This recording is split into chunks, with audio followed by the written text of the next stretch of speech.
Okay.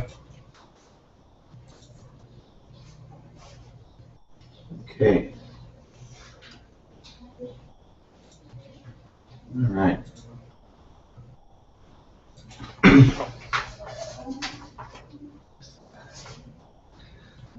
And I messed up the video somehow. We'll start in just a second. Technical difficulty. For some reason, the video got really tiny. Well, turn it off, turn it right on. Again. That might just be me. Okay, cool.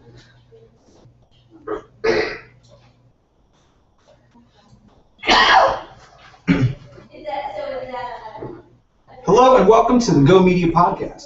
The Go Media Podcast is dedicated to tips, tricks, and tales of the business-minded artist and designer. It's our way of letting you inside of our studio to learn about the ups and downs we face here at Go Media. This is episode 25 and was recorded live on Friday, June 20th, 2014. Last time on episode 24, we sat down with WMC Fest event coordinator Todd Guyman to talk about some of the drama that has been stirred up between Cleveland City officials and Loren Naji, the owner of the Loren Naji Studios and Gallery here in Ohio City. Today, we're joined once again by Todd, as well as Loren, to see where we stand and where things are right now. With us today is Jeff Finley. Say hello, Jeff. Hey, guys. And Bill Beachy. Say hello, Bill. Hey, everyone. Once again, Todd. What's up, world? And our special guest for today, Loren Naji. Say hello. Hello there. My name is Brian Gardner. For today's show notes and access to our full archive, you check out gomediapodcast.com. If you're listening live, post your questions and comments in the chat, and we'll bring those into the on-air conversation as we go. Now, before we get totally started, let's jump into our quick tip. So, Loren, why don't you take it away? Our special guest today. Well, I guess my quick tip for artists is, especially young artists entering the art community, if they want to get ahead, art is a conversation. It's not just doing little paintings in your studio and hoping that somebody's going to discover them. They have to get out and become part of the art community. They have to think out of the box. They have to show their work in different venues, different places, different ways, support other artists, volunteer, help. It's basically a club, and you have to join and be a part of the club. Yeah, I mean, like you said, you can hang out in your room and make paintings, and they can be amazing. But if you rely too much on just like the talent or your ability, and expect people to just realize it and then make you a success, that's a little harder. But you got to get out in the community. And you can, how would you recommend doing that? What's the first thing, like getting out on Facebook? Oh, I think sure. Get on Facebook. They should artists should be on Facebook. They should be commenting on other people's artwork. They should be going to gallery shows. If they expect people to come see their shows, they should go see other people's shows. It's an art world out there, and it's bigger than Cleveland. In fact, I would recommend to students, a lot of times when I went to the Cleveland Institute of Art, students didn't know what was happening in Cleveland. They only knew their peers. And I want to go in there and wake them up. They should be in the art world before they graduate from school. They should be in Cleveland art world. After school's done, that club's done. They have to get into the bigger club. They might as well get in the bigger club sooner. Yeah, and I mean, it's not like it's a hard club to get in. All you got to do is just show up. Show up. Yeah. Yeah, you don't have to be the greatest painter or greatest sculptor. In fact, I think that's all a fallacy. What's a great painter or sculptor? It's who likes your work, who's excited about it, what do you represent, what are you doing with it. So I think artists are often intimidated by entering a community like that when they feel like they're young and getting started and they don't know if they have something to offer, and that the community is talented and filled with people that are, a lot better than they are. And often there's a perception that the art world is kind of snooty or something like that, so they feel like, maybe I just don't fit in. But do you have any advice for somebody who's feeling like that? Honestly, I think the art world is not at all snooty. It really isn't. I can see why they would think that way. People are a little bit afraid of, when they make art, they're presenting their own selves, their own soul. I think one of the important things, though, is artists should not try to impress other people with their art. They should do their own thing, what comes to them, what they love. and they will find a market for it. They will find people that appreciate that. No matter how good you are, there's going to be people that don't like your art. You could be the ultimate realist, and there's going to be people who want abstraction, and vice versa. Yeah. So create to express, not to impress. I like that. Well said. I like that. Really? I need to get that. Did they make that bumper sticker? It's actually taken from the b-boy community. Dance to express, not to impress. Because a lot of people would get caught up with trying to impress all the other b-boys with their moves, and they lose that soul. Yeah. Like, they're too technical. It's like a sport, you know what I mean? And it's not an art form. So. Right. I like that. That's good. I think it's a lot of. If you want to tweet that, you can add Jack and you can. That fits a lot of things in this world. Not just art. I think music, all of it. Mm-hmm. Culture, what you do with your life, your garden, whatever it may be. Absolutely. Absolutely. Well, thank you. When I think about like why do people think of the art community as snooty, I think of just like Hollywood movies. You know what I mean? Like everything's all chic and like upscale and look down on like the common man. Like, I wonder why Hollywood. And there's all sorts of things like egos and power plays and yeah. And you got like $1 million auctions going on. And that's not how the real world art scene is. No, it's not like that now. you know that started with modernism. That was the abstract art, which came right after the realism. And what happened is, people were putting colors of paint on the wall, and the general public didn't understand it. They looked at it, and yet it seemed to be sort of an inside joke, or it's not joke, an inside secret. The elite, it was the elitist era. And so you had the white walls and the big paintings on the gallery walls, expensive, millions of dollars for splash paint, and the general public was intimidated by that. They didn't get it. Well, now they get it. They see what it is. It's not that much of a secret anymore. We're in a postmodern society. Anything goes. Everything's fun. Everyone likes different things. Yeah, there's so much long tail to be had like in the art community. You can create anything, any niche, and find your niche to it. So that's what's kind of beautiful and a little bit difficult about it. It's no longer like there's a massive trend going on. Like, oh, it's the realism time now. So in order for me to fit in, I must create realism. Like now it's like. These trends come and go so fast with the internet that it's like by the time you realize that there is a trend, it's already out of the next thing. So the other thing that I find too in talking with artists is that their time is so consumed with the creation, the act of the creation, and so their social skills sometimes are a little bit less than.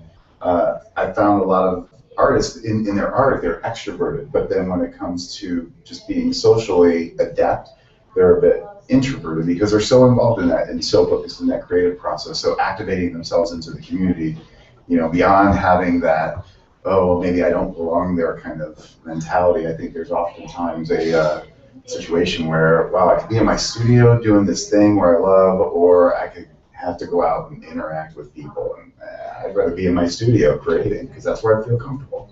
Yeah, so, I mean, that's a good point. A lot of them got there that way for that reason. Sure. Absolutely. I'm very comfortable by myself sitting at my computer or sitting at my drawing table just drawing. And when I have to think about like, oh, I have to go out to like a networking event, meet a bunch of people, I'm like, not really looking forward to that. I never did either. Like, I mean, it seems sort of like there's a fashionable thing. There's a lot of cliques and groups and stuff like that. I mean, it's adults, but it kind of feels a lot like high school sometimes. It depends, Have you had any of that experience? I know it's not snooty, but like there's definitely like groups that are in the in crowd, in our community, and the out crowd, and even outside our artwork, there's in and out crowds. Honestly, myself, I did believe it at one time, and I really don't now. I think it's so out there. It's a matter of just being part of it. I think that art is so postmodern right now. Anything can be art. Anything is art. What you choose to use as art, it's public. It's out there. It's with people. I could do an art performance right here at this microphone and come up with something, and then someone else would find that interesting. Maybe not everyone. Maybe reacting to someone else's art, what they're doing, and getting involved in that is another thing. So I think if artists spend too much time in their studio, they have a very narrow focus, and they're really not out of the box. They don't see out of the box. I think you have to be exposed to everything around you. So it's important to socialize, and it's important to be out there and see what's going on in the world, what other artists are doing, get involved with them, help them, add to their conversation. Yeah, that's one thing that you said earlier, like art is a conversation, and what people like about art is not just the picture on the thing that you've created, but like what does it stand for, what was the process behind it, who made it, like what the person all about, what does that person stand for, what are they involved in, how do I relate to that? There's a lot of things to go into it, and you get access to all that when you're in the art community. If you're just in your studio, then you don't have much. Right, it's a one-sided conversation, then you bring it out and say, hey, look what I did. It's that sort of very outdated right now. Yeah, because the people's views on art is often traditional, like a piece of paper, image on the paper, or music. I mean, even in the music scene, which I think is kind of separate from the art scene in a way. It's kind of like. Would you say that? Well, there's the music scene, bands creating their work, and then there's like art galleries. Right. They mingle, they cross-pollinate, of course. But Yes. Like, same thing with like theater or any other forms of Right. art. Yeah. I mean, you definitely have your niche, and kind of rooms in the same building, if you will. But I kind of all look at it as under the creative arts and those people who are thinking outside the box. And Of course, we're talking to the creator of weapons of mass creation. I would side with Todd on that one. I would say that it's very intermingled. Yes, a band is a band, a painting is a painting, a drawing is a drawing. But really, there's a lot of mix going on there. It's all part of our culture now. yeah, and I think you brought up a good point too, Lauren, with exposure. Just getting exposure to other ideas and other design, other creators, other people that are doing things. It kind of all blends in that creative process. Yeah, oh, for sure. I referenced a documentary to the staff about a month and a half ago. It was a documentary about a sushi chef. I want to say it was titled like Jiro Makes Sushi or something like that. You know what I'm talking about? Mm-hmm. There's one part in it that I really loved, which was when the staff of this sushi place would sit down to eat their lunch, they ate like the very best food. Like they made the cream of the crop sushi. They brought in extra great foods from other restaurants. I mean, they ate the most amazing good stuff. And his philosophy was, unless you consume the best foods and teach your palate how to understand and appreciate great food, how can you be expected to create the greatest foods? So, it's kind of an interesting perspective on art and stuff that, you got to be out and involved and seeing what everyone else is doing, be part of the conversation. It's really going to put your brain almost at a higher level of understanding and really make your own artwork better. So That reminds me of a good quote by Albert Einstein. He says, like, you can't solve a problem with the same level of consciousness that created it. So it's almost like you have to expand yourself, and then you can create better. Yeah. Absolutely. Good. we got real deep, real fast here. That was a great tip. That's my tip. Quick tip. Just a quick tip. With Einstein's quotations. And we'll get into the theory of relativity next. Right. Now we just have to bring it together. Einstein was a b-boy. Putting that in. Sounds like a T-shirt to me. Yeah, Einstein. All right there. Okay, so here, I think we've made some good headway in just sort of talking about the art community now. We just want to start getting into like. Well, let's talk about you, Loren. I mean, you're. I read your bio this morning. When we start there, you're born in Brooklyn. You found your way to Kent. What drove you to Ohio to basically start your collegiate design, and then just in general, what got you into design? Actually, I was born in Brooklyn. I only lived there a month, so it's more romantic than it sounds. I'm a Clevelander. But it sounds good on paper. Born in It sounds really good. Yeah. Anyway, that's true. So, growing up, my mother was a very good renter. She could draw very well, and I was very impressed by that. And I loved horses, and I started to draw horses. And when you do something, you get good at it. So I drew lots of horses, and then in school, people would see the drawings of my horses and called me a good artist. I could render a horse. Actually, I couldn't draw anything else. That's awesome. So, and then of course I went into, then pirate ships were next. And pirate wars, Natural. Right. So then I decided I was going to go to art school later. I developed my skills in drawing and Horses and pirate ships. horses and pirate ships. You're And ready for the big time. when I had a group of friends, they were all going to Kent. I said, I guess I'll go to Kent. It's kind of a silly way of picking an art school. That's how that started. So where were you living at the time? Oh, now I'm living in a suburb of Cleveland, Okay. on the east side. So I'm going to Kent, and I'm thinking, well, I have to make a living, and what kind of art do you do? So someone said, oh, well, if you want to make a living in art, study graphic design and illustration. So I didn't even know what that was, and I majored in it. I honestly didn't know what it was, and then the teachers started talking about all these equipment things, these Haber rules and protractors and type sizes and all this and that. And I was like, oh my God, I don't know if I'm like this. It was anyway, I struggled and scraped through graphic design and finally finished. And I was more of a hands-on art maker. I ended up getting a freelance job doing designing and building trade show displays out of foam core. Actually, I should backtrack. In high school, I also worked as a carpenter, so I was good at building things. So now I could build all these things out of foam core, and they could be taken apart and re-put together.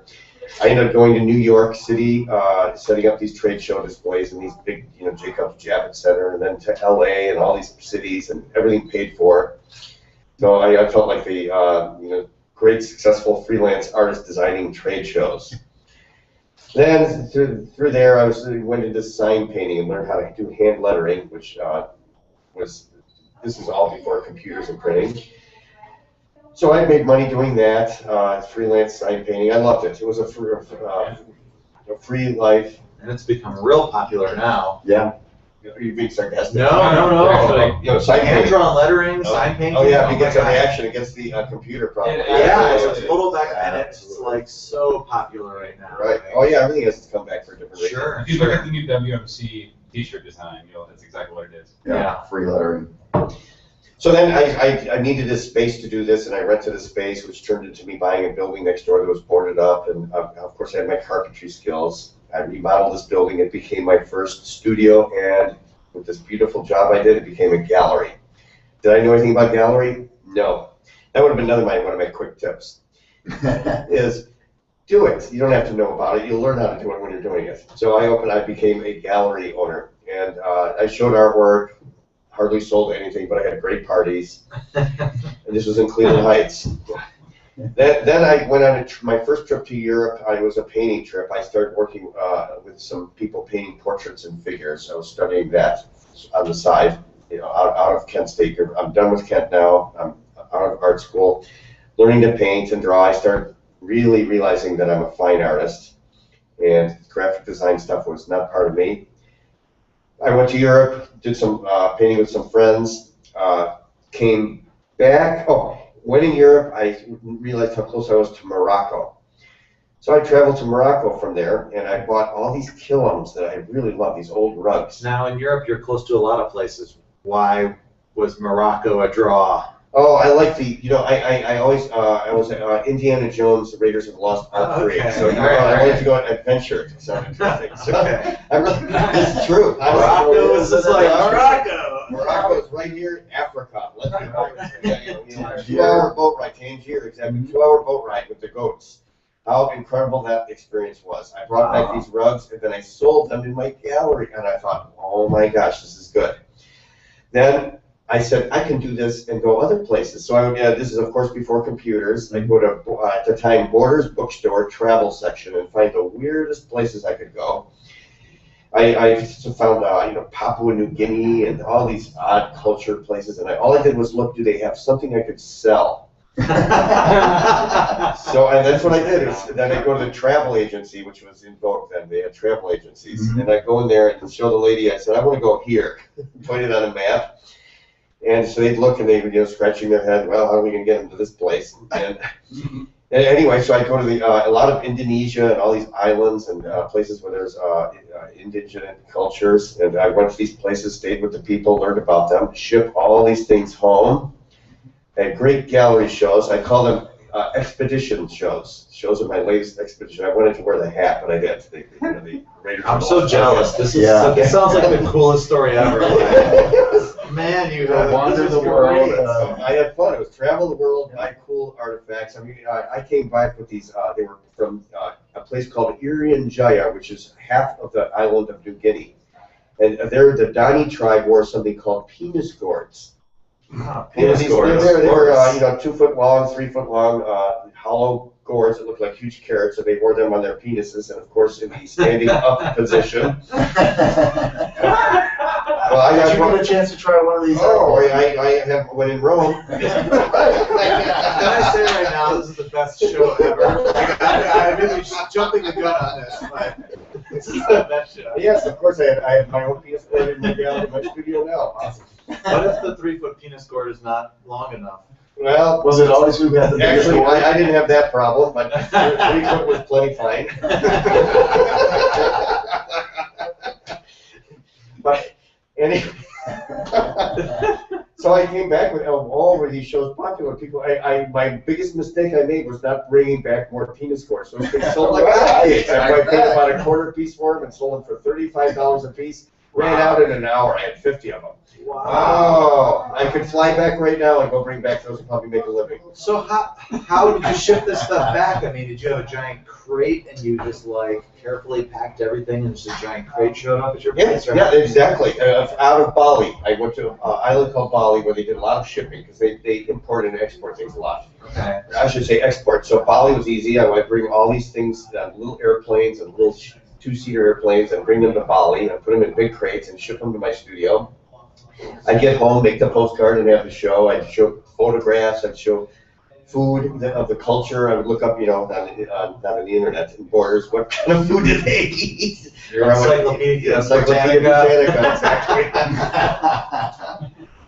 So anyway, that was my Cleveland Heights gig, and I did that for about 6-8 years, and then I found a bigger building in Cleveland, which is now my present gallery, and I show more contemporary art. I don't travel as much, and that's what I do. So I bet that having those stories behind those artifacts was really what sold people. I mean, my gosh, if you go in and be like, it's not like, you just go to like, what is it, Pier 1 Imports, and you go, oh, they probably manufactured this knockoff in China, and they're claiming it's from Papua New Guinea, but it's not really. But here you are, like, I went there, here's a picture of me with this tribe. Oh, yeah. Yeah, my armor on 2 guys is wearing these erect penis gourds. Right.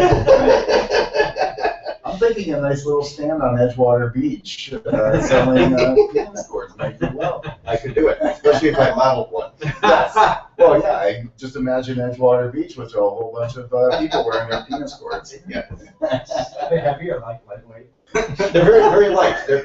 They're not totally uncomfortable. The next podcast, we'll all be wearing penis gourds. Yes. I should have worn mine today. Well, we can picture it. What's the segue for that? Okay, so you're at your current spot. So you had this awesome backstory, and then you mentioned, now I have my current gallery, and yeah, that's what I'm doing today. So there's a lot more to that, yeah. More to that story. Well, now today I don't travel as much. I have a family and this and that. So I do travel, but I don't have. Then I was doing it every 6 weeks, and so now I don't concentrating on bringing outside art in. I'm more back to our local art. I love the local art scene. There's a lot of cool artists, a lot of cool stuff, and I have this great space. It's a big space. I do my own art in there. I'm making big paintings and sculptures when I have time, and then showing other people's art. And so it's an exciting art community, and I've met so many great, nice people, as I am right now here with you guys. I mean, there's a lot of great people out there, and that's the excitement of it all, more than the art itself. You can hang the art on the walls, and it's nothing without an audience, without involvement, without the artists. So, Loren, let's back up a little bit because I think the community that you find yourself in presently is an interesting community in Ohio City. It's definitely a neighborhood or a community that's gone through transition. Immensely over the past 10 years and even more so over the past 5 years, which almost brings to where you opened your present gallery in 2005, or was it? Well, that's there's a lot of rumors or wrong information. Let's I actually let's opened the gallery about 3 years ago, a little bit more. Which, if you do your math, what are we now? 2014. So 2011, 2010, my gallery opened. However, I had the building for approximately 11 years, and it was just a private studio for all those years. Okay. Now, right until I was convinced that I should do it. Actually, I planned on doing gallery at one point, but someone pushed me a little bit and said, hey, when are you going to do this gallery? I said, all right, I better do it. So I had a show. My first show was with Dana Depew and Matt Dibble. Awesome. And Dana Depew ran a great gallery in Tremont for a long time, and I thought I would invite him to be an artist and show his work. So that's how that happened. It was a great show, huge turnout. Every show I had more turnouts. I really believed in, this goes back to a little earlier comment about art and music. I think that in this postmodern society, that music and art and culture are all very mixed. So I had live music playing during my openings. I thought it added to the excitement. It was another element. So I had great parties. I served beer. It was I celebrate art. I think art is something to celebrate. It's not so serious. It's not so. Art is a luxury. Art, and some people say it is necessary. It's what makes societies. Art is what makes society. In fact, there was a great quote. Without art, we would be but monkeys with car keys. It's art, not language, that separates man from animals. Absolutely. Anyway, so art, when I use the word art, is art meaning a drawing, a painting? No. I think art is how you arrange your garden. It's how to, what music do you make? What clothes did you pick to wear that morning? What are you exuding? Who are you? What are you about? Why did you grow your beard? Why did you guys go to the same hair salon? We all make choices, and that's what art is. It's about making, art is making choices. And these choices are who we make who we are. So I'm celebrating that. That's what it's about. Yeah, that's awesome. So that's a lot of positivity behind what you do, you know. And recently, the events that have occurred with the city and the closing down of your gallery that we talked about last week on our last podcast. Tell us how that has kind of got in your way and what that's doing to you. How did that get in my way? Well, instead of making art and showing art, I'm doing a lot of talking to lawyers and courts and things like that, and just I'm in the system now, working through to get back open again. I'm closed right now. I have no occupancy permit. I guess as an artist, I bought that building so long ago before, and no one asked for an occupancy permit. In fact, I had the Ohio City near West gave me money, a grant to do a facade improvement. It was contractors. They all got permits to do that. Ohio City gave me money to make a sign and put it up on my wall. They asked me to open as soon as possible to the public, and that's what I did. There was no such thing as an occupancy permit. I didn't even know what one was. Actually, probably could figure it out. But anyway, I didn't think I ever needed one until very recently, so I never had one. And I've had this, I got a letter for that I need to get one about a month before all this happened. It got piled on my table. It was something I was going to attend to, but it was sort of like the late gas bill. Mm-hmm. You know, a second letter usually gets me going. But instead I had a shutdown for beer and wine. It was the state liquor agencies that came in. A little before my opening, about 15 minutes before that evening, the Cleveland police came in and wanted to make sure everything was all right, and they did ensure that everything was okay as long as I did not take any money in tips for beer.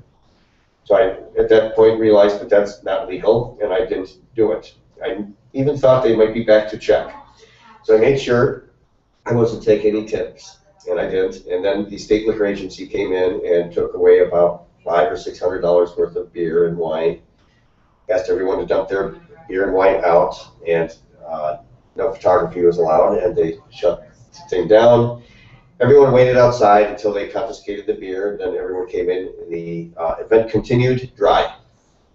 And you did have a tip jar, because there's a little bit of discrepancy, or people's maybe not knowing the truth, but you did have a tip jar out. That money was going to the band. You did have a band. The tip jar specifically said tips for the band, and I had a band. Yes. So I was collecting tips for the band. And that's how they were being compensated for the evening. That is correct. Tips. That was the money for the band, exactly. Which, by the way, they took that too.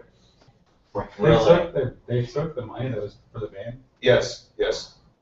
And the reason they did that was they said it was for evidence in court. So they took them, and they took the can. Well, at least if they had the can with the note on it, at least there was some bit of evidence there saying, yeah, this is not beer money. So now, you know what, I'm not blaming the fire department for this, or I'm sorry, the state liquor agencies. I think they work on tips. You know, it's gotten very convoluted and difficult, and there's a lot of theories, conspiracy theories, everything of what really happened, who did it. It's, you know, it's sort of did Kennedy get shot by Oswald? We don't know. It is weird. It is weird because it does seem like there was a few different agencies all in concert working to have this all happen in a very short amount of time. From you need an occupancy permit to the cops to the state liquor agency. What brought all of this on? Who are your enemies, Loren? I don't even know. I don't know who my friends are and my enemies. It's probably got a lot to do with those penis scores. Right? I think it's the penis scores. There's all kind of penis envy going on. Penis cord envy. Yes. Actually, the person who turned me in has now offered to help me, and who made the calls. And I don't know if I want to mention any names or anything, but we can, keep it real here. We'll believe it out. Yeah, but anyway, so it's really it's taking many interesting twists. What do you mean turned you in? The person that turned you in? Well, there are, you know, in order for the fire department to arrive, the state liquor agency to arrive at my place, someone had to make a call. They didn't just come and check. Okay. Someone definitely made a call. We don't really know actually who initiated that call. We do have an idea. He admitted himself that he made the call. This person. You can name him. It's okay. Okay, I understand. The name is out there. But why did he make that call is a real large mystery. There are theories there were originally theories he doesn't like alcohol, beer, wine, parties, loud music, and graffiti artists, which I happen to be showing graffiti artists that show. Yes. But now there are other theories that is deeper than that. He was coerced by someone else. There's theories that there's people who want my property. Have you spoken to him personally, Loren? I actually 2 weeks ago spoke to him personally, and he was giving me all kinds of suggestions on how I should go about getting my occupancy permit back. Interesting as hell. Why would he do that? Well, back. You never had it, right? I never had it. That's correct. Yep. How to get it. How to get it. Yes, That's I so know. funny. I'm going through that right now with our first floor, and it's a very convoluted process for people. It's just government red tape. It's just, you know, a bunch of stuff and hoops you got to jump through, and expenses, because, I mean, when we got this floor done, I mean, they needed mechanical drawings and architectural drawings and plans and, you know, permits and all this stuff, and it's really convoluted because they won't give you the strict instructions of what you need. You have to present stuff to them, and then they decide whether or not what you've presented them is sufficient or not. So I don't know. It's just a pain in the butt, basically. See, I think one of the problems is that the purpose of that they serve is to ensure that we're doing everything correctly and safe and within the codes, meaning codes the correct, safe way. But what's happened is it's gotten beyond that, and the departments don't communicate well. The plumbing department doesn't know what the electric department's doing, those kind of things. Also, the problem is people are trying to take dangerous buildings, which are all over the city. They're trying to improve them, but they have to go through all this red tape in order to improve these dangerous buildings. So what ends up happening is they get stopped, or they don't want to do it anymore, or they do it without the permits, which in reality they are making a situation better, maybe not correct all the way, but at least they're making things better. So it's a very difficult situation. Right. So and you were working with Joe Zimmerman, the councilman, yes, to get an occupancy permit, and he gave you a word saying everything should be fine. You've got I can vouch for you. We are working on it. You're getting it. And then 2 weeks later or whatever, like you're shut down again. Yeah. And you had your next opening, which was for the Can Journal like launch. So it's like an artist zine in Cleveland, and then it was like and you had to dry. You didn't have any alcohol there, right? Correct. And they came and shut you down for no occupancy permit. No occupancy permit, even though you had permission from the councilman, and like he said it was okay. Correct. Yes, council. So either councilman was misinformed, or there was a reason they shut me down during my event, which that was the one thing I didn't appreciate that, but yeah, I would have thought that if it was really positive, people could have came in and spoke with me before the event, say, hey, Loren, you don't have an occupancy permit, your exit signs aren't working, so, some positive things that I could do something about. I've had the building for 10 years. Yeah. Why couldn't someone come in there and say, hey, I see you have gallery openings, why don't we fix some things here, Loren? That would have been solved all this trouble. Sure, okay, I need I'm not a fireman, so I don't know what they would like to see. And I'm sure they'd like to see these things for reasons. They want exit signs up there so people know how to escape. Yeah. There's a fire. So there is valid reasons that they're doing that, but I think that if the community worked together as a whole, it would be much more positive. And I'm about positive things. I'm about positive change, positive improvements. I think it's much better to help people out, get where they're going, and realize their importance in the community than to just act singly and close something down because it's not following the rules that they were supposed to be aware of. I wasn't. I'm an artist. I'm not aware of what the fire department needs or the electric department or what have you. Now, things get even weirder because I was seeing like videos posted online from this guy who went under the name, was it like Black?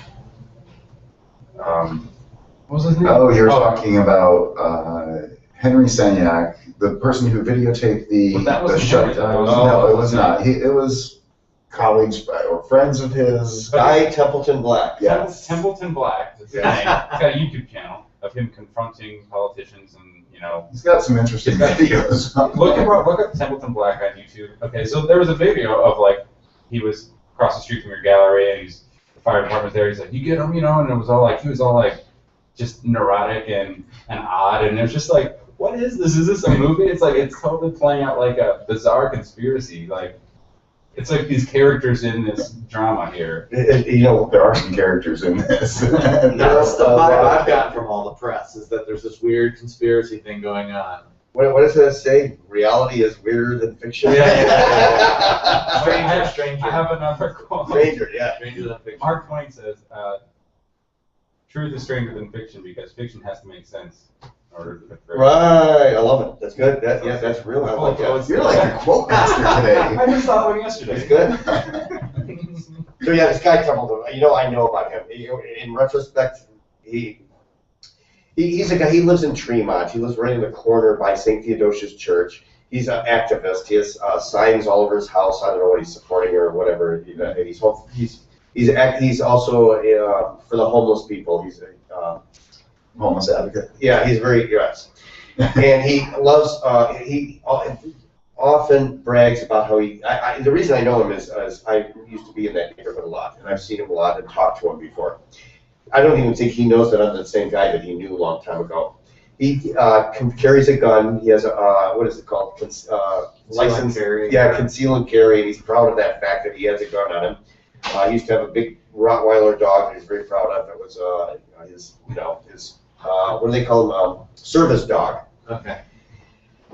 So is he blind? Is he blind? No, he's not blind. It's probably some other kind of service. Okay. I don't know what. Maybe I was gonna say that'd be like a deadly combination. A beer sniffing service dog. It's just perfect for this. Yeah. It's a beer sniffing service dog, and it sniffed beer out at my gallery. Is that actually true? No, I don't think so. No. Actually, that dog died, and he has another dog. It's a mastiff. I saw it on the video. It is in the video. It does make a guest appearance. Yes. So in his car as he talks to the dog and the microphone or whatever. It's like in the movie Up. The dogs actually talk, and they're part of the problem. But anyway, he's sort of a kook, and he follows Henry Senyak. He thinks Henry Senyak is a hero, so he heard about my gallery getting shut down. He decided to come out and interview the fireman that shut me down, and the video of the thing. You'd think it was again Kennedy's assassination, but anyway, so he was showing video of the building, and it was creepy. It was like someone looking at you through a peephole in your bathroom while you're going to the bathroom. It was just creepy. It is creepy. We should post the video on the podcast page once it's outside. Yeah, That's interesting. Yeah. but I think he's very harmless. That guy. People know who he is, and he's just sort of a nut. You know, it's kind of interesting, you know, people's places, and as we talk about community, people's places in community, and you know, I think there's also another character that's involved in this as well, which is Tim Russo, who is a character unto himself. Tim, if no one knows, ran for county executive position back in the spring, made a pretty decent dent in that running. But Tim brings an interesting perspective as much as Henry Senyak and some of these other people do, and it's just rather interesting their place in the community. The things that they bring up, I think, you know, if we didn't have the Henry Senyaks, the Tim Russos, albeit I don't agree with their methodology, I don't agree with how they think or how they do things or conduct themselves, but I do think that these people, though they're negatives, do have a kind of place in that community. They've caused us some great grief, some great challenge to you, definitely. Loren, probably going to cost you some money. It's costing you time. It's costing you time away from your art, which is money. But you know, it kind of begs to differ that they bring something maybe larger to the community. I think they've bubbled up some things that, you know, as we have talked, Loren, I think, you know, amongst ourselves here, is that coming up with positive solutions, and you know, that sometimes it's these thorns in our sides that make us turn a corner and kind of change the way, or maybe draw away from our complacency. So it's kind of interesting their place in the community, but I do think Jim Jarmusch should be jumping all over this for a movie script, because the characters are really strange. I think that anytime there's like sort of an interesting change that goes on in your reality, like it does start to feel like a movie where like you actually have people that feel like characters, and it doesn't feel like real life to you. It's almost like this is happening very strangely. It's like, I think that there's actually something more at work there, where it's actually helping propel positive change out of it if you're able to learn from it.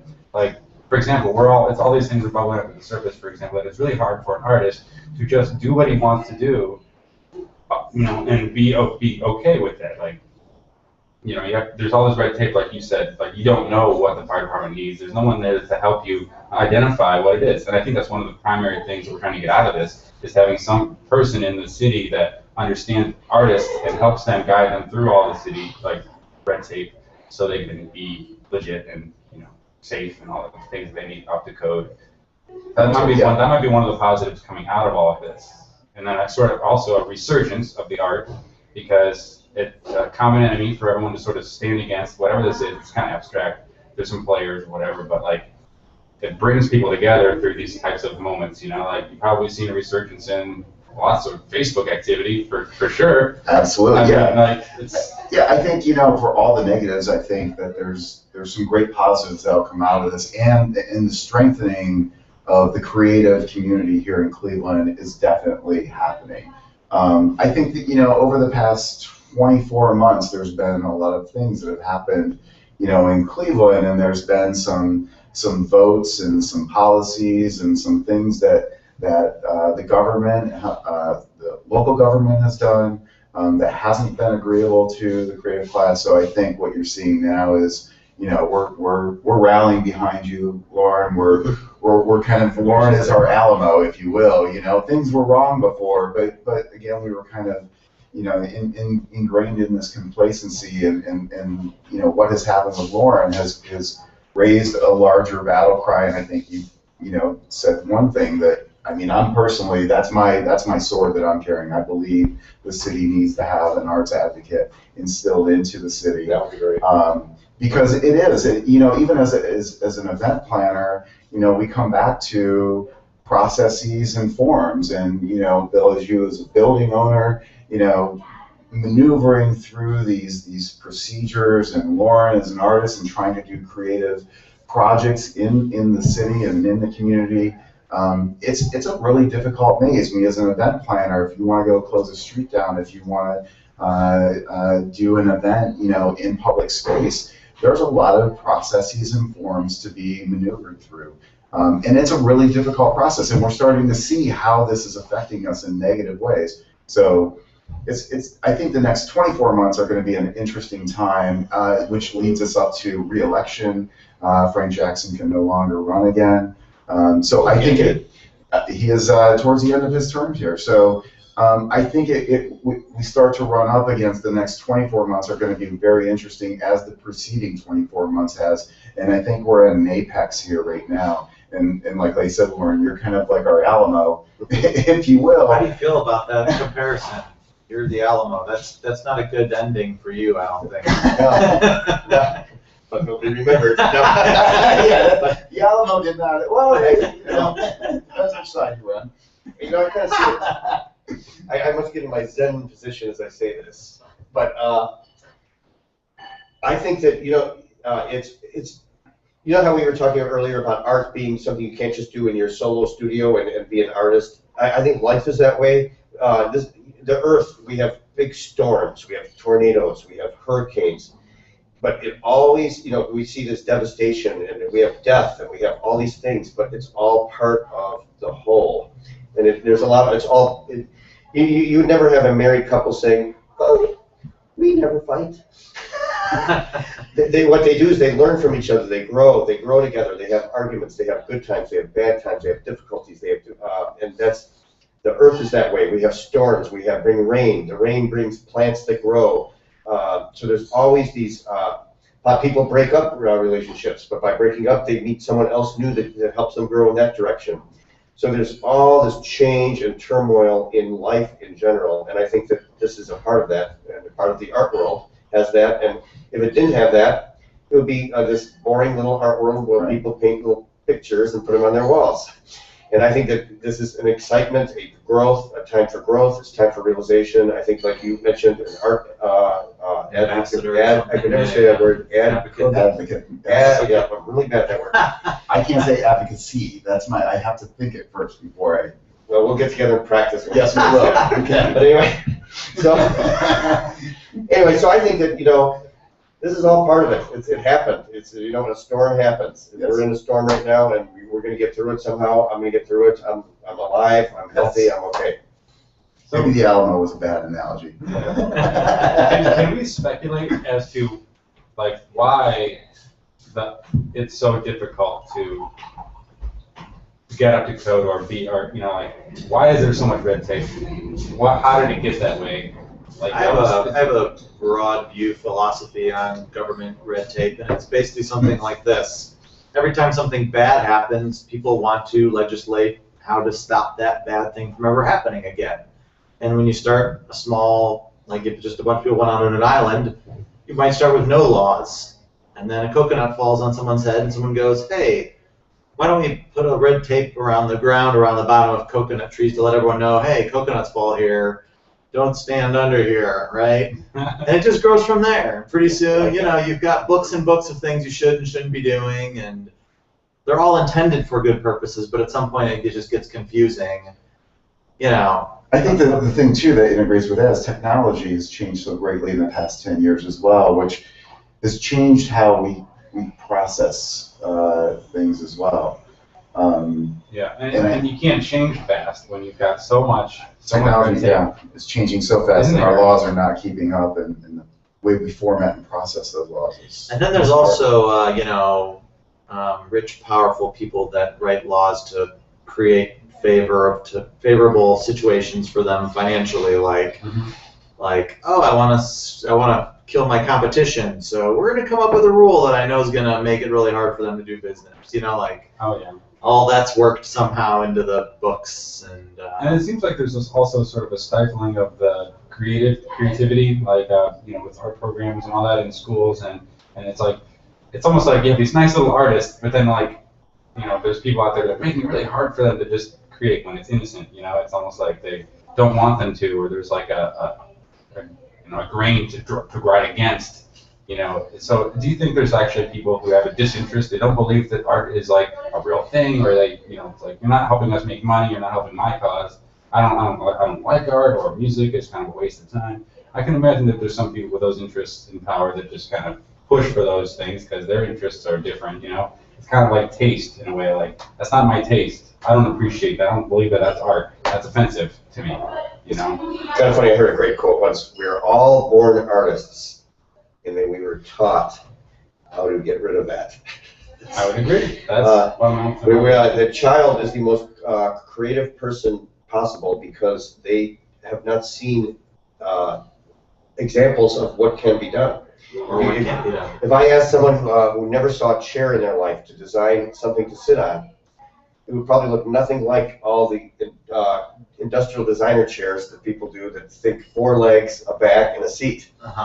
And so they don't live we don't live in a bubble. We are influenced by everything around us. So the perfect creativity would be without influences. But through life, we're told to do this, and this is wrong, and this is right, and kids, oh, that's not how to draw a horse. And so that, I used a horse as an example. Pirate ship's coming up next. Yeah. So, pirate ship next, exactly. But anyway, I think that life does that also, and people judging, and that's why it's real important for artists to just think out of the box, do what they need to do. Art should be as creative as possible, even though we learn not to be. And society will also act as the naysayers also. You know. Well, that triggered something in my brain. I don't know if it's too far of a transition or tangent, but like just the artist making a living, right? The artists, they want to have more pure expression. They want to create what they want to create. And then there's like, well, I need to create like what people are buying, right? So there's like this pressure to try to fit into what society's already, like what people are buying. Right? It really comes down to that, like, how do I make something that people are going to buy that I can support myself as an artist? So there's sort of always a disconnect of making a living and then pursuing your passion. Does it have to be one way or the other? Can you have both? Can you actually make a living pursuing your passion? What do you think? Well, probably the wealthiest living artist today is Damien Hurst. And he made aquariums with cut-up sharks in them. How the hell did he get to be that? Oh, okay, I've seen that, yeah. Never. I've seen that. Oh, yeah, like real sharks that were... Yeah, he was in the Gagosian Gallery. He started out with, actually one was a cow. He actually sliced the cow into slices and separated the slices and put it in a large, huge aquarium, room-sized aquariums, or cow-sized anyway, and filled it with formaldehyde or whatever material that was that looked like water, but it preserved the cow. And people could walk around this cow and look at the sections of it, and that was his art. Now, how saleable is that? I don't know. I don't see many people buying those for their living room. But he is actually, I think, he or Jeff Koons are the wealthiest artists in the world living. So, I don't know. I think that art is... I know how they do it because rich people will pay to have their subject chopped up into pieces and on display. There you go. It's terrible. I've got this thing. I want you to dissect for me and put it in I'll keep it in my room. Custom work. So I think that artists that go with the attitude, I'm going to make money with my art and what it's going to sell, I think are barking up the wrong tree. I think really the best art comes from the artists that say, I want to make this because I'm compelled to do it. This excites me. That's what sells. And the ones that are trying to make money are safe. They're painting little, fields with barns and split rail fences and duck decoys. And they may sell their paintings for $20, but there's so many millions of people trying to do the same thing out there that people don't want duck decoys and barns with fences and flowers. So in my opinion, drop trying to sell your art, make art that's exciting, and I think it'll sell some way or another. If you don't actually sell the piece that you make, you'll get a job doing this because you were good at that. Who would have thought that an 8-foot ball made of layers of wood, which I made and donated to the RTA station over here. Yeah. I spent a year making that, and probably $6,000 of glue, nails, screws, and wood. But who would buy a 8-foot diameter wooden ball? Well, that ball has gotten me more notoriety and sold more of my works than anything else. So people, oh, you made the ball. People love the ball. Yes, I didn't even know you made it. Yeah, and the artist that made that, yes. It's called They Have Landed. We're not worthy.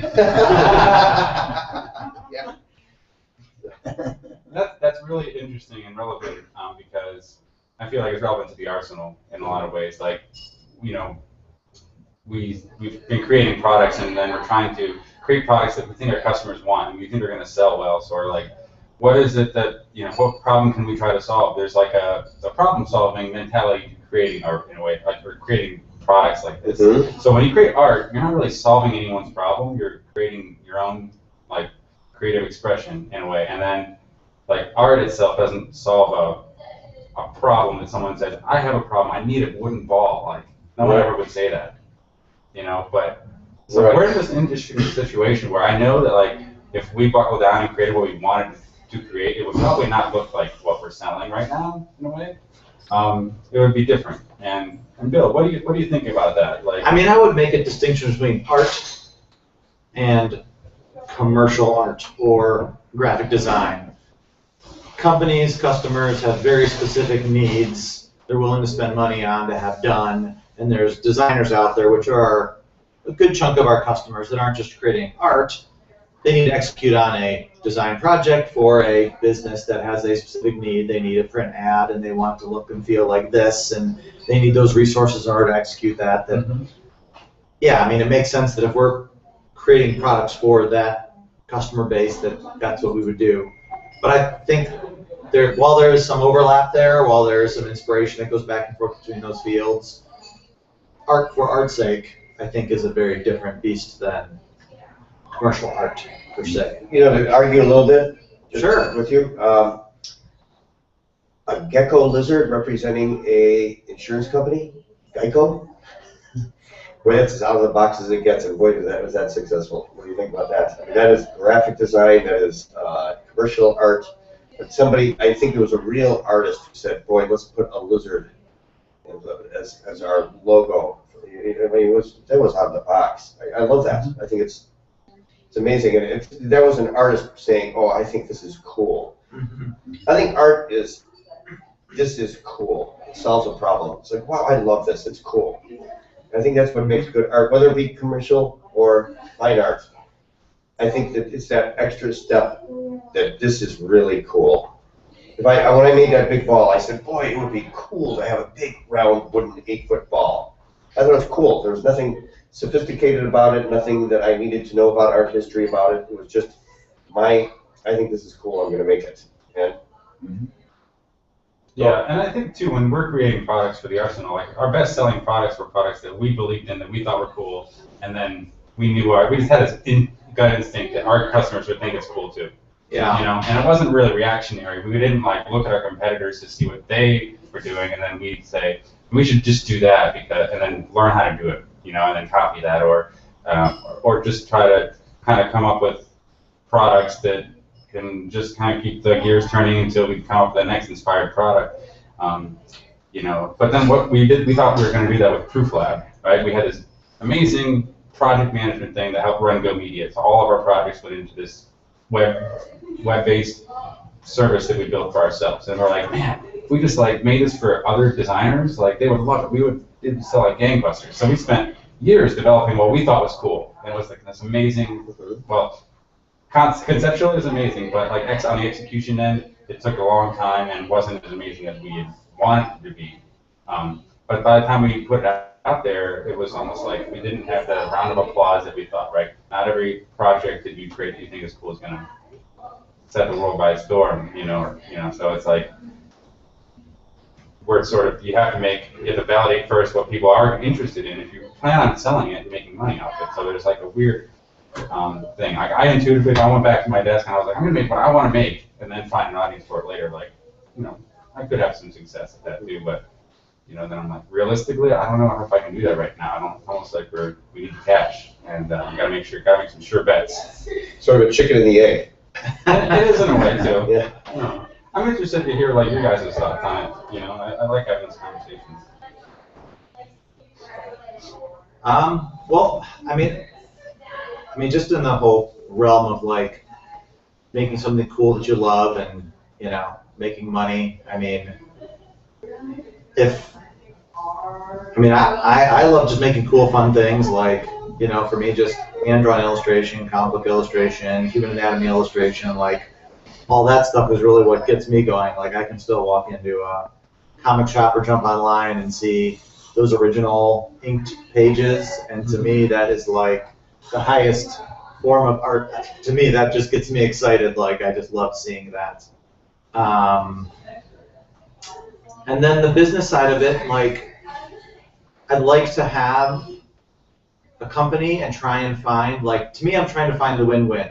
I'm trying to find something that excites me, that's cool, that's artistic, and has an audience that's willing to spend a lot of money on it. Like, so that's my like lifelong struggle, is to find something that I can get both of those with. And I get pulled back and forth in different directions. Sometimes when I feel like I'm doing a lot of boring work for a while, I'm sort of like, this is not really the direction I want it to go, and I'm looking for fun, cool art projects to be able to work in. For instance, you know, I'm looking at the first floor. We want to build a co-op worker art space down there, and I'm like, I'm gonna personally work on the brand for this. And I want to create a mascot for it. It's gonna be character. I'm gonna do this hand-drawn illustration. It's gonna be inked. I'm gonna have a whole branding system. I'm gonna have cool art on the walls. Like, that's me being able to pursue my particular taste and passion in like that art and stuff. But I hope I get a bunch of tenants that are all paying me money to use the space, you know. And so then that's a great example of this back and forth struggle that I have. Is money's a little tight right now, and I had one of my vendors come in and go, can I sign a 1-year lease and use this space?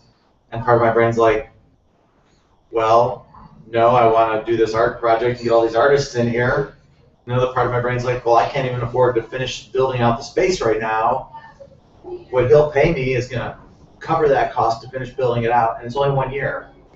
Heck yeah, you can move in for a year and use the space, sign that lease, you know, so that's the way I'm moving forward. I mean, there's still a long-term goal of that, with the things that I love and I'm passionate about. But I would also say this, and this is just a complexity of me personally, I actually really enjoy the business side of what I do. I feel like there's an art form to building a business and creating a company culture and making people happy and doing work that we love. So to me, that's also kind of my art form. So, you know, I work very hard at that all the time. We definitely make a lot of sacrifices in that direction. If Go Media just was supposed to be about making money, if it was just pure business, we'd be cranking out real estate websites all day long. But we're not a firm that does that. We look for opportunities to do cool, fun work. But with that, you might not make money. You might do better what you're doing because you have passion for it. Right. And I agree with that too. You can also fail at something that you don't love. I heard someone quoted that recently, like, you know, you could try and take the safe road and still fail at that, so you might as well. Yeah, in fact, I think the safe road is the failure road, actually. Yeah. I think that passion, if you have passion in something, that's where you should go. That's new tip. Go with your passion. Otherwise, you will not do what it is very well. Yeah. And there's so many audiences out there for whatever passion it may be. I mean, there's people that collect coins, and they like a certain date. Oh, we have a 1936 B penny, or this, you know. And they are passionate about that as can be. And guess what? There's plenty of coin collectors out there. There's coin shops, and there's people doing that. Then there's other people scratching their heads, why the hell would they collect coins of all things? But there's a passion there that's something valuable. And art is the same. Football. There's people who hate football and love football. Why would anybody chase around a ball? Art. Why would someone care about this splattered paint on a canvas? What's that about?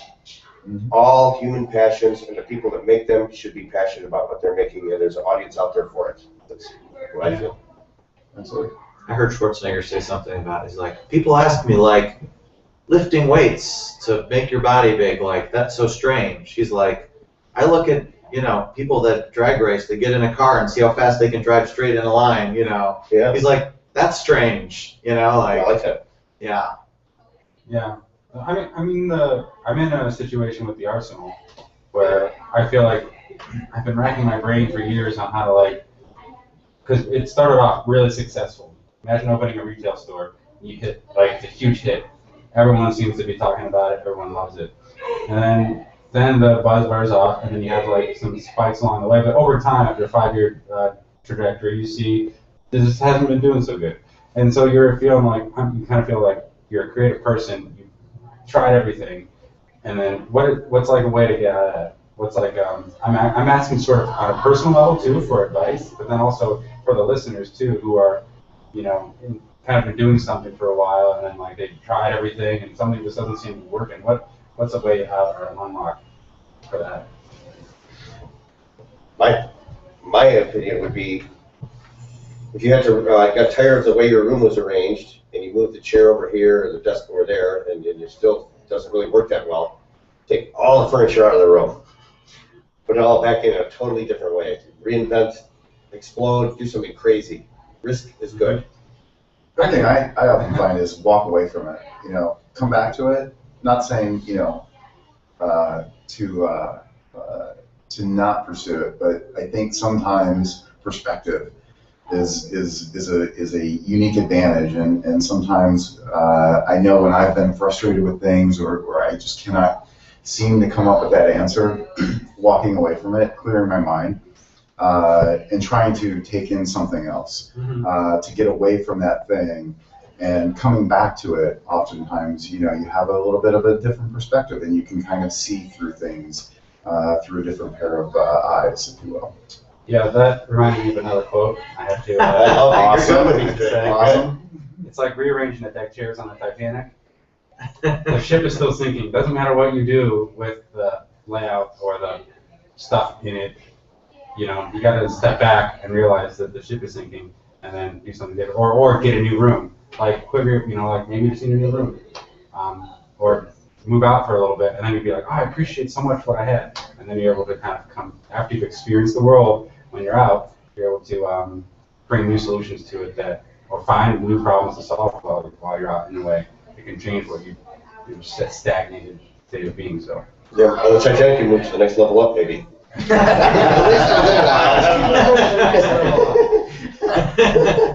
Or if you're really thinking out of the box, go get that lifeboat over there and just off the Titanic. Jump the ship. But first, you have to have awareness that the ship is indeed sinking. Yes. Yeah. Right. But sometimes you're still busy trying to rearrange that room. You forget that the ship is actually sinking. It's like, here's another quote. It's like the frog that's in cold water and slowly turn up the boil before he doesn't realize he's dying until he's dead. Basically, but if you threw him in hot water, you jump out right away. I don't know, is that true? What frogs like that? Is this Grimm's fairy tale quotes? So This is childhood stories. The prince, the frog, and the boiling pot. Did your family cook frogs when you were a kid? No, it's not good. I was afraid to eat frog legs. I love frog legs. I've never had. Oh, they are delicious. It tastes just like chicken. But Sorry, yeah, if you're sitting there tinkering with like the controls of the Titanic and you're like, something's going wrong, I'll fix this, I'll fix that, and you actually your ship is sinking, but you're too busy tinkering with all the controls, you actually don't know what's going on with the rest of the picture. So it's the same thing. But obviously, if you walked in and you realize all of the red flags that are sitting there, you'd be like, this ship is sinking. Like, here's what you need to do. So. I'm a person that's always been about, not always, I've learned about the big picture is very important. I'm a big generalist. I think that the large picture, and I remember I had a teacher, it was an illustration teacher. People would be little tiny drawing little eyes and then the nose and the mouth to draw portraits, and then it ended up, a nice eye, nice nose, nice mouth, but in the wrong spots. Mm-hmm. Well, because they didn't draw the whole picture, and I think that works in huge ways. When you're building a house, you design the large footprint of the house. Where is it sitting? How big does it have to be? Then you start with the rooms. Then you work your way down to what color walls and paneling are you going to have. So I think it's good to look at the large issue first, which goes to your Titanic. Yes, the ship is sinking. What should we do now? Yeah, instead of, it reminds me of all what we're doing here. It's almost like we were trying to rack our brain for what is the connecting factor, the biggest picture, and then you were able to then kind of formulate everything to make sure it all fits into your big picture. Like you said, you're going back and looking at the framework, and you know, because we put all of the arsenal and our different aspects of Go Media. We've got them on. They're sort of like separate little businesses. Like they earn their own revenue, they earn their own income, and they have their own like stats and ups and downs and stuff like that, and own people that run them. But sometimes it's good to take a step back of all of that and see how all those pieces fit together and what they're doing to complement the main primary vision. You know. So, Yeah. and sometimes you're like, man, I haven't revisited what our primary vision is in a long time. What is that? Take a further step up. Yeah, you get further away. Yeah. So speaking of tinkering and only going after the small stuff, not looking at the big picture, you're going to basically a zoning meeting, right? You're the Board of Zoning on Monday, and because of one little thing that they decided to throw at you as far as parking spaces on the occupancy. So, do you feel like right now? Do you feel confident that the way the city of Cleveland is approaching this, that they are looking at the big picture, that this is going to move them towards fixing the overall problems, or do you foresee this being a longer battle that's going to be nitpicking crap, basically? I would say that maybe they're not looking at the large picture a little bit. The large picture would be, a gallery. The Ohio City in that area is becoming sort of a brewery district. Perhaps that's the way they want it to go. And they'll make lots of money selling beer doing that. But, too much of something is, lobster might be good, but if you don't have sides with it, too much lobster can be not so good. You need to have the sweet potatoes and the butter. Yeah. I think that the parking spots, I think I'm going to end up getting occupancy and they'll give me the parking spots, but is it really worth all that battle? I don't know. Should they really be making that battle? They should see the larger picture. What's Loren Naji doing for the community? Is he an asset or a hindrance? I like to feel I'm an asset. I came into Ohio City with the excitement. It's kind of I bought a building in Ohio City and it was in a really miserable neighborhood. And I thought, what? I'm going to improve this neighborhood so my building gets more valuable. And that's what I did. I said, well, let me make large sculpture because I believe that public art brings people to communities, makes communities exciting. That's what I know how to do, make art. So I thought I'd use what I know how to do to make the community better. I think education, teachers are important to teach our children. Mm-hmm. So, did I get off the track with the question about the...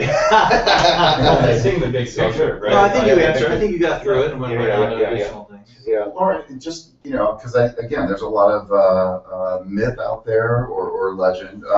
In terms of parking variance, exactly how many spots are they requiring you to have? And that's based on square footage, correct? Yes, that's really interesting. You could go on for an hour. I'm sure. So, the architect who drew my gallery also drew a picture of the basement, okay, which no one would have thought there's anything wrong with that. He's covering the whole building. Mm-hmm. Well, with that, they figure out square footage, which means how many people can be in your gallery, which means how many parking spaces you need. Well, lo and behold, I don't use the basement as part of my gallery. Mm-hmm. So that drawing shouldn't have been on the drawing. So in other words, that got steered everything wrong. I don't need that many square feet. I might not even need 53 spaces of parking. However, everything's gone this far now. I'm asking for the 53 spaces of parking. So my good neighbors, Voss Aerospace, have always let me use their parking lot to park during my openings, which only were happening once a month. Now they're going to be happening much less than that. But anyway, so they gave me a lease now for 53 spaces signed, and I have insurance and all that. So everything should be good. I should get my 53 spots. I really don't need them. Right. And I'm not planning on having 299 people in my space, which is what by this direction I'm allowed. Okay. I probably could have, now I've learned I could have went for 99 people in my space. I might have needed only 13 parking spaces, which might have been able to be found in the streets around the neighborhood. Who knows? That might be the direction I end up going if I get tonight to 53 spaces. So it's all convoluted and it's little numbers in this, and you can do this and can't do that type thing. It reminds me of where we have a government contract right now, some design work for the city, and when we signed the contract with them, there was a section in there that said we had to demonstrate our insurance, and one of the bullet points in there was like the company auto insurance, right? Well, that was in the contract. So now they say turn over your certificates showing your insurance. Well, we don't have any cars that are owned by the company. Mhm. And so, of course, our insurance doesn't reflect that. They go, well, the contract says you have to have auto insurance. So now we're going to the insurance agency going like, we have a certificate showing that we have auto insurance for cars that we do not own, because that's what the government is telling us we have to demonstrate. Right. It's like, this is craziness. Like, we don't have a car. And why do you need that? Because what is the project that we're working on? I don't, again, this is just government red tape. This is like, Well, it's a we've got these documents after documents after documents about all this stuff to protect ourselves and to protect you and to protect our workers, because, the government's probably working mostly, their vendors are construction companies, right? So insurance is very important. If all they did was work with designers all day long, they wouldn't care about that. But I've got a different question. If you put 5 designers in a pot and slowly turned up the temperature, do you think that they would realize it was getting really hot until they were, or before they were actually dead? What do you think, Jeff? I think they would roast. You think they would roast? So you put anyone in a pot and slowly raise it, they don't realize it's too bad until it's too late. slow and low is always the way to go when cooking. Yeah, unless you're doing just skip roasting something on the skillet or grill. So I think we need an Designers are a AC little break. tough Would that to, be agreeable to everyone that we Well, actually, we can. cool the space down for a Oh wait, minute? that's what you're getting. Yeah. We have 5 designers.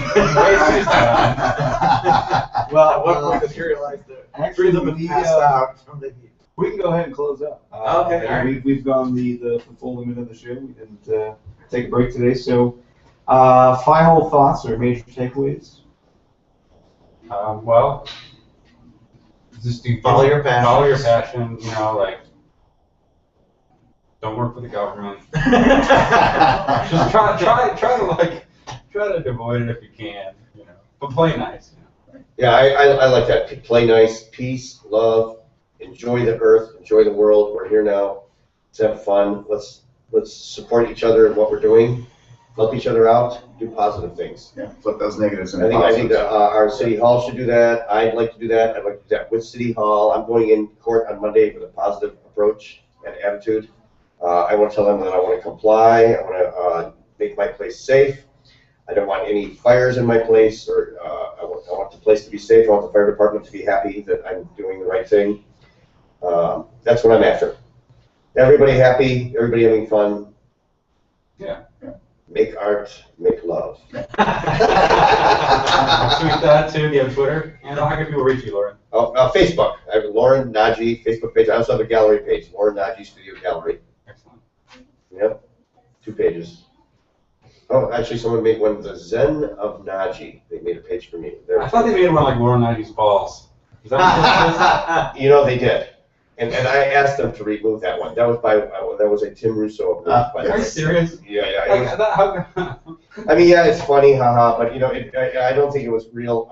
In the situation I'm in right now, the most positive thing is to go into City Hall and trying to get permits saying, "Oh, I'm Loren Naji's balls." It's like it's a little, it doesn't really help. It's what is the word for juvenile? Yes. Juvenile. It's an obvious joke. It's too obvious to do something. I saw those people were joining it too. It's like, yes, join the group. And big balls. If I had a nickel for every one I got of those because I made the big ball. Yeah. And the penis cords. Yeah, you bring the penis cords and the big balls together. The penis cords they can make jokes about. That's the least. It's not your invention. Not my invention, and also it's not so obvious. I think they're pretty obvious, but okay. Anything else? No, I just say activate in your community. I think we're at a time right now that if you're a creative, activate yourself in the community. Reach out to others around you, collaborate. I think I really do. I think for all the negativity out there right now, we're at a opportune time to kind of come together. Which I'll plug NEO Creatives Unite on Facebook. Is my ongoing community or platform that I am applying to keep pushing, taking advantage of this momentum and keep pushing these things with the city of Cleveland and looking at things from a regional perspective. It's also for all you creators. It's a great platform to kind of communicate to others what you're doing and some of your events, and it's your community. So, and that's really where you can kind of find me, as well as on Twitter at the Events Guru. But yeah, that's my to go is activate yourself in the community and flip the script and turn those negatives into positives. All right, and we're going to have all those links in the show notes. So if you're downloading this on iTunes or whatever, like however you listen, just go to gomediapodcast.com. We'll have all of this information, all of these links to these cool things in the show notes. All right, so for more information about Go Media and the work we do, you can check out gomedia.us. We'd love to hear what you think about this conversation, as well as what you'd like to hear in upcoming episodes. You can tweet us at go_media, post on our Facebook wall, or send an email to podcast@gomedia.us. You can find Jeff on Twitter at Jeff_Finley, Bill at William_Beachy, and myself at Brian Garvin. We'll talk again in July. See you guys then. Thank you very much. Bye. Ciao.